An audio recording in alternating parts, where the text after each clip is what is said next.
Sheriff Elias Mercer saw the chain before he saw the woman, because the August light in Lampasas County hit iron harder than flesh, and the links flashed white in the courthouse yard while flies worried the blood at her ankle, and a painted board swung from her neck. Property of the bar, Ranch Frank. Summer of 1876. The same cruel season the newspapers said Custer had ridden into the Little Bighorn and not come back. Before we go back to where this all began, tell us where you're watching from today. And if frontier stories of danger, loyalty, and love that cost something are your kind of thing, subscribe to True Western, because the next story is going to leave a mark.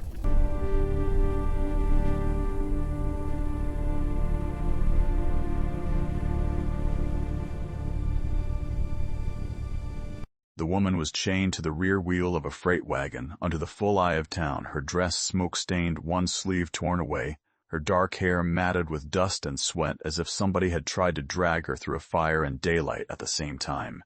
Two Barkay hands stood nearby with their thumbs in their belts and the lazy smiles of men who had decided shame was cheaper than a whipping, and around them the yard breathed with the small noises of frontier appetite, a mule braying from the hitch rail, a teamster spitting tobacco into chalk dust, somebody reading aloud a scrap about President Grant and the Sioux War to men who did not care so long as beef still sold north. Eli dismounted without hurry, because hurry gave cruel men pleasure, and he took in the wagon itself with one long look that turned his face to stone, the walnut repair on the spoke, the black K burned into the sideboard, the mud still dried in the lower joints like old river rot. It was a Barkay wagon, not just any wagon. That wagon. The woman lifted her head when his boot stopped in front of her, and there was no gratitude in her face, none at all. Only calculation, pain, and a kind of scorched contempt. She burned Mr. Kitt's south barn, one of the ranch hands said. Eli looked at the board around her neck, then at the man. Texas got a new constitution this year, he said. I don't recall the part where wives turned in the livestock. A few men laughed before they remembered whose laugh it was safe to share. The Barkay hand did not. The woman said, low and hoarse, if you cut me loose just to hand me back, leave me where I am. That was the first wrong note. Not fear of jail, fear of return. Eli crouched and found the padlock on the chain, and when he put his hand to it the woman's whole body tightened, not like a victim waiting to be saved, but like somebody deciding where to put the knife if there had to be one. Then he saw the wheel hub and the old scar in the wood where floodwater had once swollen it and let it dry crooked beneath a merciless Texas sun. He knew that wheel. When Eli snapped the lock and brought her to the sheriff's office behind the rented county rooms, the smell of wet leather off that old chain came up with the heat, and the smell took him back 3 years so hard it nearly bent him where he stood. September of 1873 had come down black over Sulphur Creek, and the flood had risen with the kind of suddenness that made men curse God after they were done cursing the clouds. Nora Mercer had stood beneath the eave in a blue calico dress, laughing at the rain because she had not yet learned which Texas skies were joking and which ones meant murder.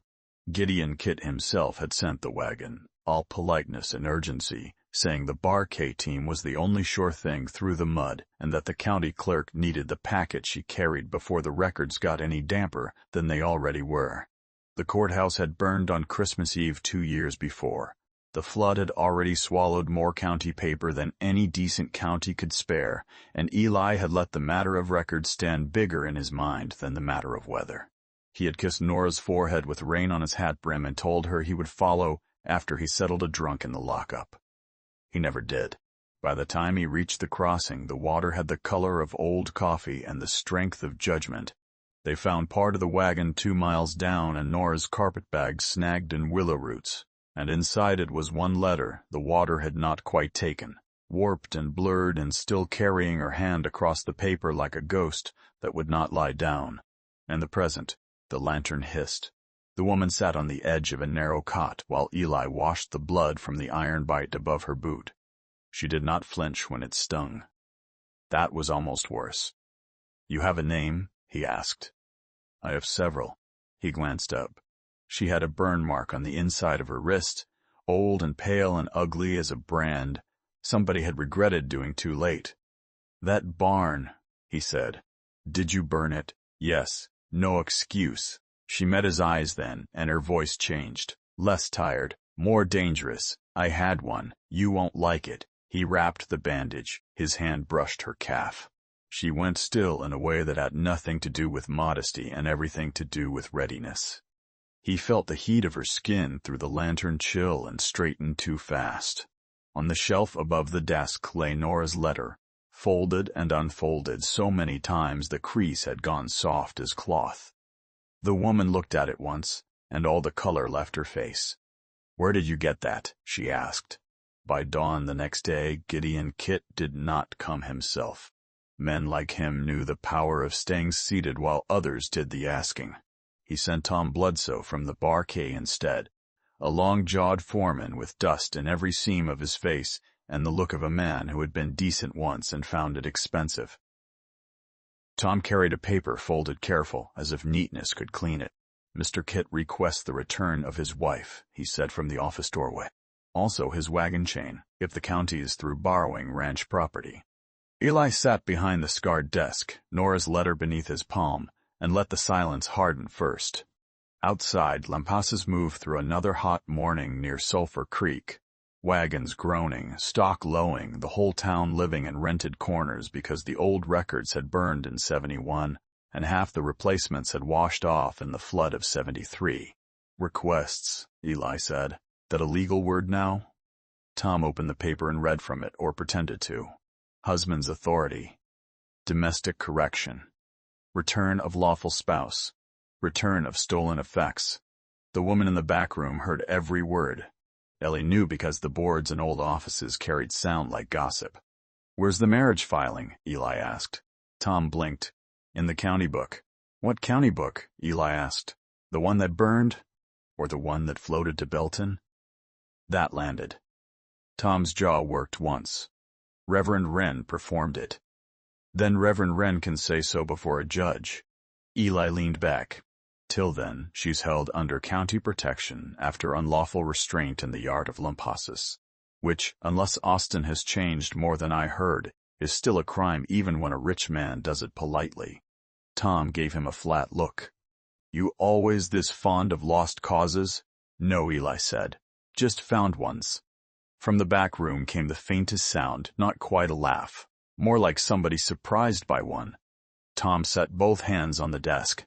"Gideon Kitt is carrying notes from half this county. Men trail cattle west now, not up the old ways. Prices shift, fees bite, water matters. He loses face. Folks lose credit. There's the honest part," Eli said. Tom almost smiled at that despite himself. Honest in short supply. So is patience. "Tell Kitt the woman stays till circuit court rides through." Tom turned to go, then stopped at the threshold. "You ought to bar your back door, Sheriff." Eli waited. Tom looked past him toward the shelf above the desk. Somebody was in here last night. After he left, Eli checked the rear latch. Still hooked. He checked the window. Still nailed. Then he looked at Nora's letter. It had been opened the wrong way. That evening, Reverend Amos Wren came in smelling of horse sweat, old whiskey, and rain that had not yet fallen, carrying under his arm a black Bible with the leather cracked white at the corners. He was a preacher only by habit now. His collar was clean. His soul looked tired. The woman stood when he entered, and for the first time since Eli had cut her loose, fear crossed her face naked and quick. "Don't," she said. Amos looked at her a long while. "Child," he said, "it seems the Lord kept me alive one more afternoon for a reason I would have preferred to avoid." He opened the Bible on Eli's desk. There, on a family page browned with age and thumb grease, one name had been scraped at with a knife until the paper went thin. Over it, in darker ink, another had been written. Naomi Shaw lay on top of Etta Boone like a lie pressed over a grave. The woman closed her eyes once. That's enough. Eli felt the room tilt, not from shock, but from the sound a thing makes when it finally fits where it has been trying to fit all along. "You told me you had several names," he said. She looked at him, and he saw not deceit exactly, but cost. "My name is Etta Boone. Naomi Shaw was the one Gideon Kitt married." "Why?" "Because Etta Boone came to Barkay asking after her sister. Her voice roughened. Naomi Shaw came with clean hands and no history. Amos took off his hat. I should have refused, I did not. Gideon said a husband could manage what belonged under his roof better if the past was buried first. Etta laughed then, low and bitter. He likes burying. She reached into the bodice seam of her dress and drew out a small silver locket blackened by smoke. When she opened it, the photograph inside was not Gideon Kitt, not a sweetheart. It was Nora Mercer. Ellie did not move for a full second, maybe two. She tried to help my sister, Etta said.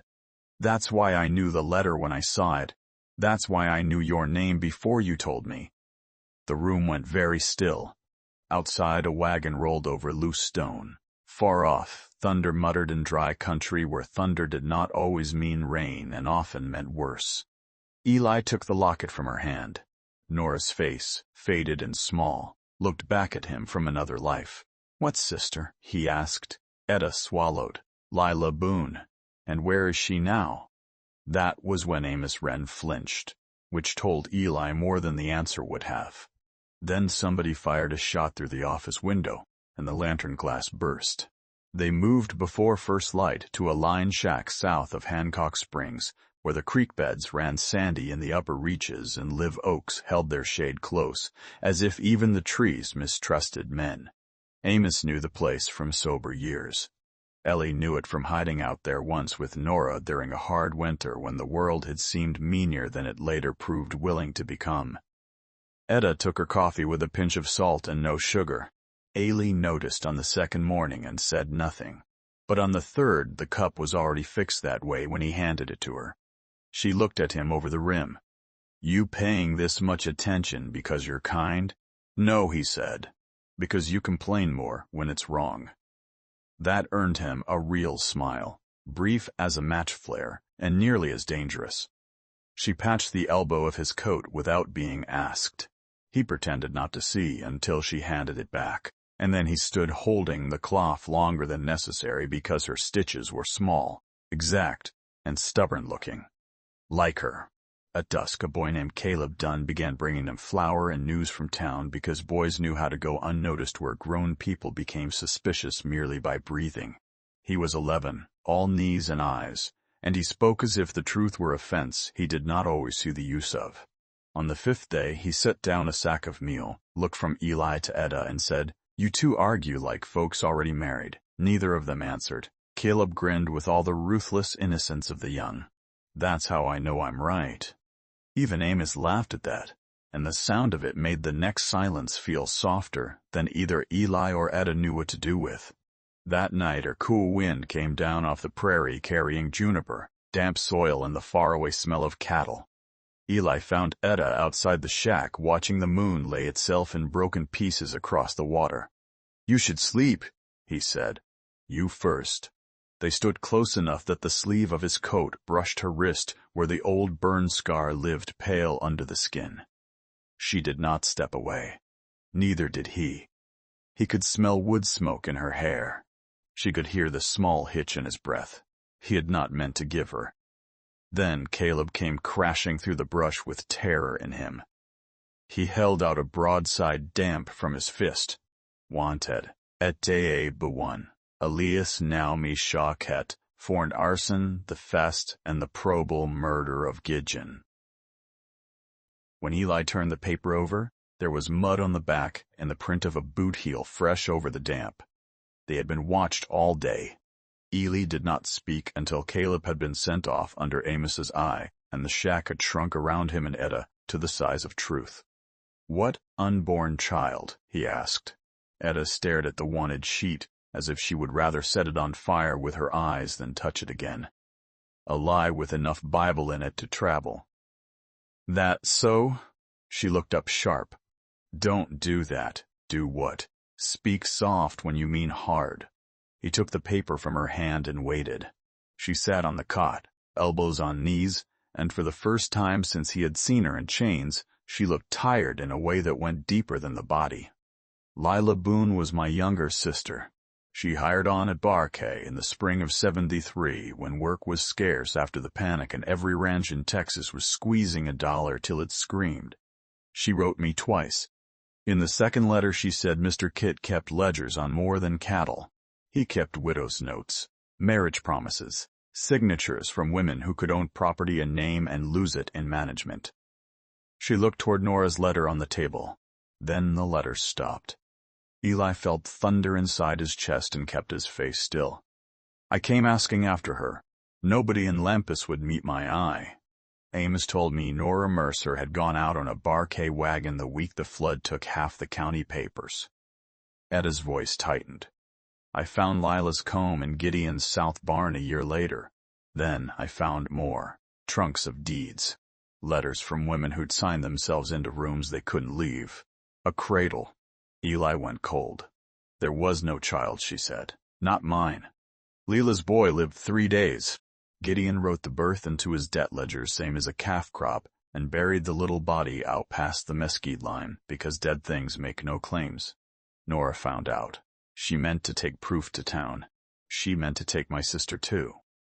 The room narrowed to the sound of the lantern. She was on that wagon because she chose it, Etta said. Because she would not leave Lila. Gideon sent them into rising water rather than let them talk. Eli's hand closed over the edge of the table until the wood complained. The south barn, he said. I burned it for the lechers. Etta's eyes shone, but she did not cry. And because he was inside his office when I lit the hay, I barred the door. I meant him to die there. That was the turn in the road, not whether she had done it. Why? And how much of it she still blessed. On the table lay the 3 things that had been trying to tell the story before either of them had sense enough to hear it. Nora's warped letter, Amos's Bible with one name cut under another, and the barquet wanted notice with a dead child invented into being. Eli said, Circuit Judge Harlan rides in from Burnett in 3 days. Etta looked at him like a person standing on the edge of either mercy or fall.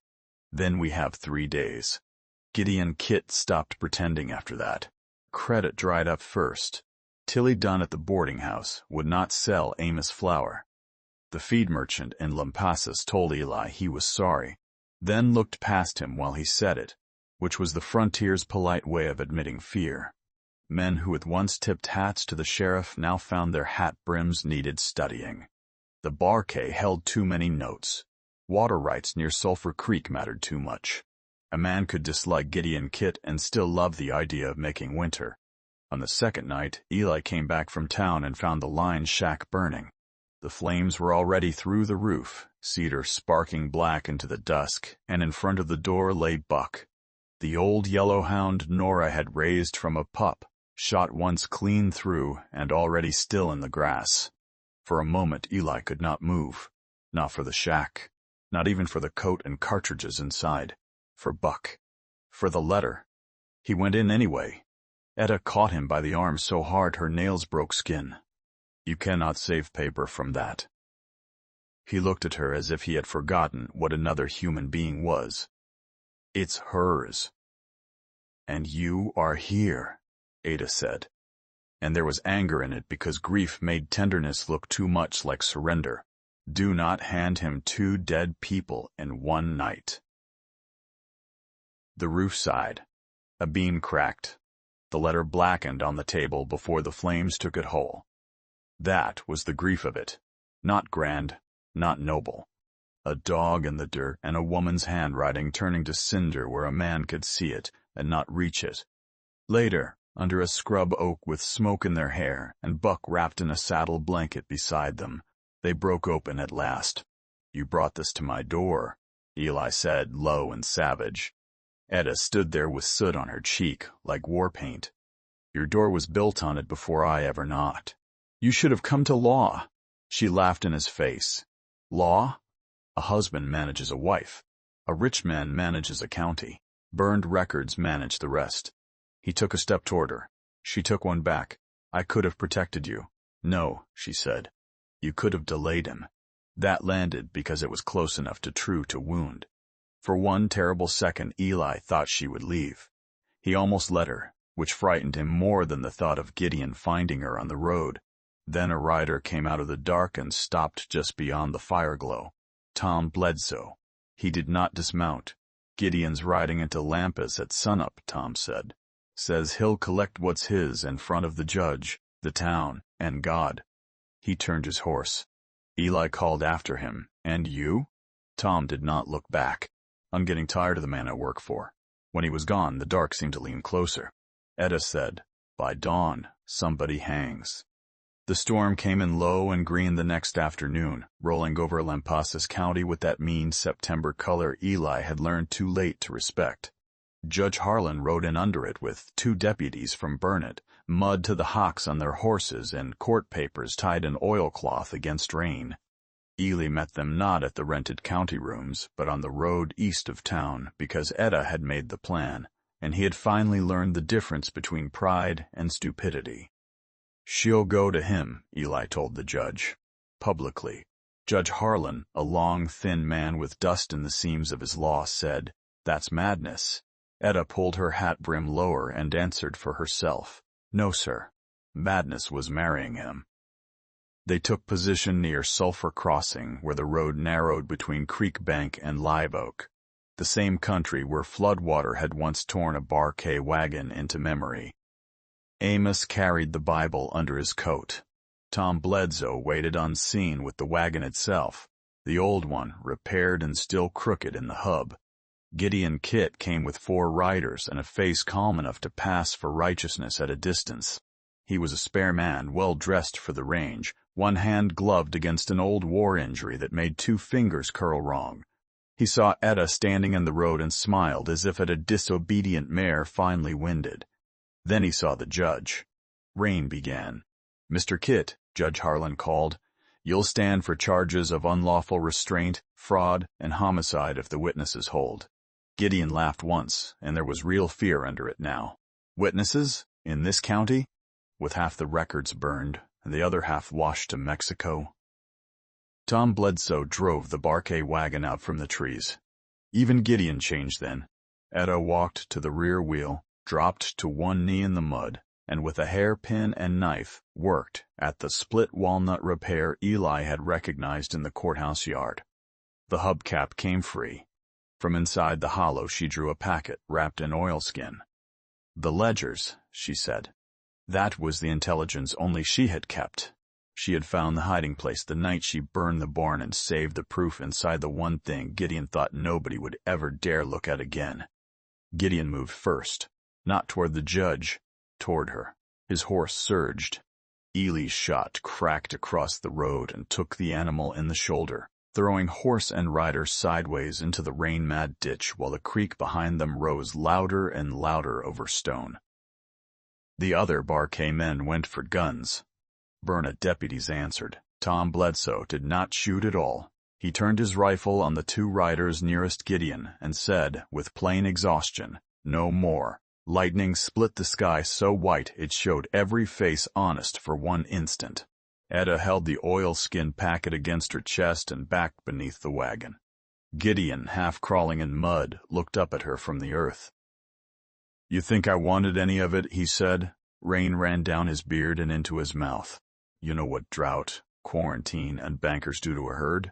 You know what a note at 6% does after 73? Order is all that keeps men fed." "You fed on women," Etta said. His face broke then, not into remorse, into something sadder. A man who had once chosen a ledger line over a soul often enough that the choosing became the only language he had left. The creek bank gave way beneath one wheel. The wagon lurched. Etta pitched backward. Eli reached under the axle and caught her by the waist in the dark rain-thick space beneath it. His hand hard at her ribs, her breath warm once against his throat before the whole world shook again. Neither moved. The storm howled over them. Then Judge Harlan's voice cut through it all. "Gideon Kitt, in the name of the state of Texas." Gideon looked at Etta one last time, then at the wagon, then at the crossing where Nora had died, and where the water now came, brown and muscular around the stones. He did not run. That was the last human thing in him. They held the hearing that evening in the old stone room the county still rented for business, rain striking the shutters while lanterns smoked above tired faces. Justice on the frontier rarely looked clean. It looked wet, hungry, and half convinced it would be overturned by morning. Amos Wren testified first, Bible in hand, voice shaking only when he named the way Gideon had ordered one bride buried beneath another on the page. Tom Bledsoe testified next, not eloquent, not proud, but exact. The locked rooms near the south barn, the notes taken from widows with spring land, the order to send Nora Mercer out in floodwater rather than let her reach Lampasas with Lila Boone in the papers. Then Etta stood. She gave her true name, Etta Boone. She gave Lila's. She told them she married Gideon under the lie, because the lie could walk into rooms the truth had already been barred from. She told them she set the fire. She told them she barred the office door. And when Judge Harlan asked whether she regretted it, she said, "I regret the women I did not get out sooner." There are moments when a room full of people learns what it has been willing not to know. This was one. Gideon sat straight-backed through all of it. Only once did his face change, and that was when Eli read aloud from memory the line in Nora's burned letter he had carried so long he no longer needed paper for it. If a name is written wrong on earth, Eli, it still cries true before God. That was what Nora had been carrying, not county business, not clerk's work. A warning. The haunting question answered at last, and not the way Eli had punished himself with for 3 years. He went to Etta after, when the room had emptied down to Rain, Amos, and the judge signing warrants that would put Bar K under seizure until the district court sorted the claims and the spring lands were restored where proof allowed. "There's one more thing," Etta said. He waited. "I didn't only mean to frighten him," she said. "I meant to kill him. If the fire had taken him, I would have watched." His answer could have made him smaller. It did not. "I won't call it righteous," Eli said, "but I won't hand you back to the people who taught you to think flame was the only language left." That was the whole of him right there, not softness. Choice. Gideon Kitt was carried to the jail alive, his ranch notes seized, his ledgers entered against him, his power finally made to answer to something outside itself. It did not bring Lila back. It did not bring Nora back. Buck still lay under fresh earth by the oak. Not everything broken was repairable. But the coin of it had finally landed. By the fall of 1877, the Bar K had been broken up in parcels and claims, some righted, some only less wrong than before, which was often the best the law could manage in a county where fire and flood had eaten so much of the past. President Hayes was in Washington by then, and in Texas, folks spoke of John Wesley Hardin under guard, as if even the wildest men could at last be made to sit still for judgment. History kept walking, whether private hearts were ready or not. Elias Mercer still wore the